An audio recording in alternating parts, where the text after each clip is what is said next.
তুমি ছাদে মন খারাপ করে দাঁড়ায় আছো কেন? ভালো লাগে না রে কিছু। আমার জীবনটা আমার জীবনটা একেবারে ছারখার হয়ে গেল।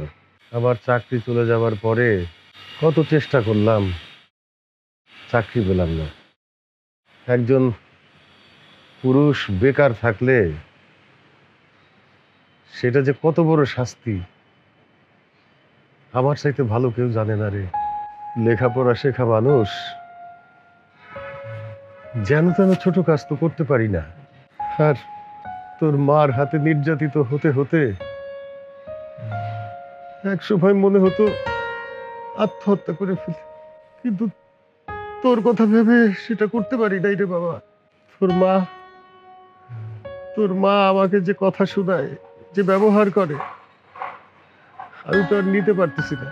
যদিও সে ইনকাম করে, সংসার চালায়, কিন্তু যে ব্যবহারগুলি করে, যে কথাগুলি বলে, আমার মতো নির্যাতিত পুরুষ এই শহরে আর একটাও নাই রে। না আব্বা, এটা তোমার ভুল ধারণা। এ শহরে লাখ লাখ মানুষ নির্যাতন হচ্ছে, কিন্তু তারা মুখে বলতে পারে না সম্মানের ভয়ে। তুমি কি চাইলেও বলতে পারবে যে তোমার বউ মানে আমার মা তোমাকে বেশি কথা বলে, তোমাকে গালি দেয়? না, বলতে পারো না।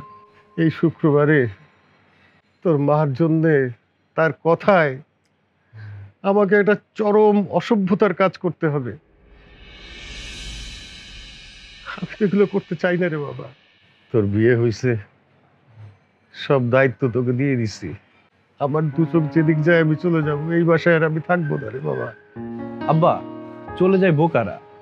হ্যাঁ, এটা ঠিক, মা তোমাকে বেশি কথা বলে, গালি দেয়, এটা অন্যায়।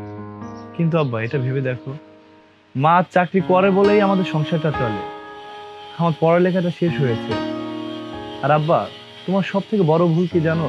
তোমার যখন চাকরি চলে গেল, তখন চাকরির আশায় পড়ে না থেকে যদি ব্যবসা করতে, তাহলে এই পরিস্থিতি ফেস করতে হতো না। সত্যি কথা বলছিস রে বাবা, আমার জীবনের ওইটা একটা বিশাল ভুল করছি আমি।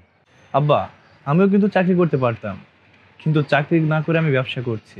আর যদি চাকরির আশায় পড়ে থাকতাম, তোমার বৌমা যে ধরনের মানুষ, আমার পরিস্থিতিও তোমার মতো হতো। কিন্তু আমি চাকরি করে 1 মাসে যে টাকা পাইতাম, আমি ব্যবসা করে তার ডবল পাচ্ছি। যাই বলিস না কেন বাবা, বৌমা কিন্তু অনেক ভালো বংশের মেয়ে, খুব লক্ষ্মী।